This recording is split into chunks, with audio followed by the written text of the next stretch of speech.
Once you learn these lessons, you are no longer who you were. Your priorities change, your mind sharpens, your soul hardens and softens in all the right places. You begin to realize that happiness was never out there. It was in how you protect your peace, in how ruthlessly you guard your focus, and in how few people you allow into your inner circle. You learn that trust is not a gift but a reward earned over time, because time itself unveils true intentions. The people who once walked beside you may now stand in your way, and that's not betrayal, it's revelation. You see now that not everyone grows with you, and clinging to the wrong ones only delays the arrival of the right ones. You let go, not with anger, but with clarity. Letting go becomes an act of self-respect. You realize that bad habits were easier to form because they appeal to the impatient self. The self that wants comfort now, applause now, pleasure now. But the disciplined self waits.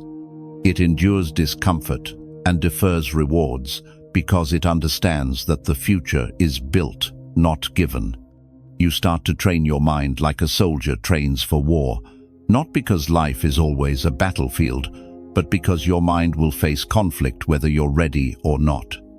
So, you get ready. You focus. You strip away distractions. You care less about who sees your grind and more about what the grind makes of you. Healing becomes silent. Progress becomes private. You start to live in a way that doesn't need validation because your purpose isn't a performance. You stumble again and again, but stumbling becomes sacred. Falling is no longer failure, it's feedback. You learn to embrace pain, not as punishment, but as a brutal teacher. You stop asking, "Why me?" and start asking, "What is this trying to teach me?" The answers don't come easy, but they come with weight. And with every lesson, your soul thickens. You begin to appreciate experiences over possessions, because what you survive, what you endure, what you learn, these things cannot be lost or stolen. They become your armor. As Epictetus said, difficulties are things that show a person what they are. Your circle shrinks. You stop chasing everyone and start cherishing the few who truly love you. Not the ones who cheer when you win, but the ones who show up when you're broken. You realize that playing it safe isn't safe at all. It's a slow death of the spirit. You stop apologizing for your ambition. You work hard not to prove anything to others, but because it is honorable to work hard.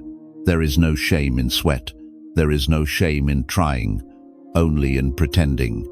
You begin to understand that self-care is not indulgence, it's discipline.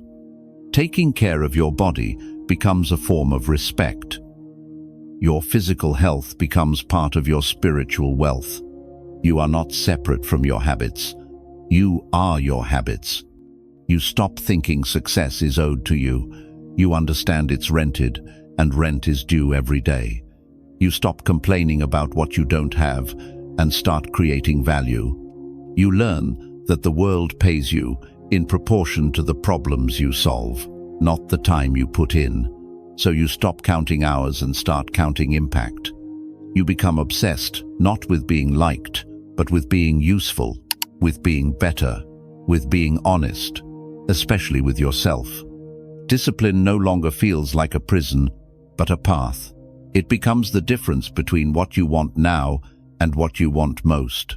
You start to see that preparation isn't optional, it's survival. You don't rise to the level of your goals, you fall to the level of your systems. So you build better systems. You prepare like everything is on the line, because it is. And still, you remain patient.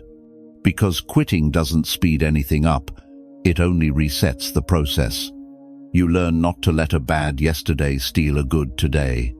Time becomes sacred, not because it's fleeting, but because it's revealing. You begin to guard your privacy like a treasure, not because you're hiding, but because you're refining. Solitude becomes a sanctuary, It sharpens your thoughts. It quiets the noise. You realize that living authentically isn't a trend, it's a tactic. It filters out the false. You don't have time to be anything other than real. You see that the most efficient way to deal with people is to be honest from the start. Let them disqualify themselves early. Let your silence answer the noise. Not every fire deserves your oxygen. Mistakes no longer haunt you, they build you. You stop chasing perfection and start chasing execution, because done is better than perfect. You understand that the most profound growth often rises from the ashes of your own mess. You embrace adversity, not as a detour but as a doorway. Your worst days become your best teachers. And every time someone tells you, you can't, you realize they're just showing you the boundaries of their own belief, not yours. You stop fearing fear. You realize fear is fleeting but regret is forever. The decisions that make today easy will make tomorrow harder. But the decisions that challenge you now will set you free later. You start choosing your hard. And as you do, you stop looking backward. Your past becomes reference, not residence. Because your future needs you more than your past does.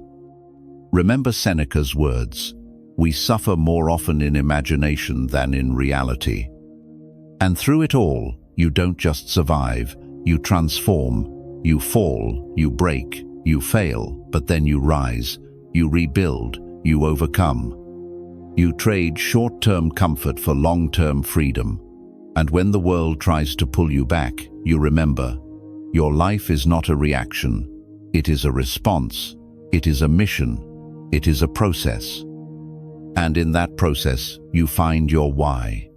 You realize that the most important day wasn't just the day you were born, but the day you discovered what you were born for. And from that day forward, you are never the same.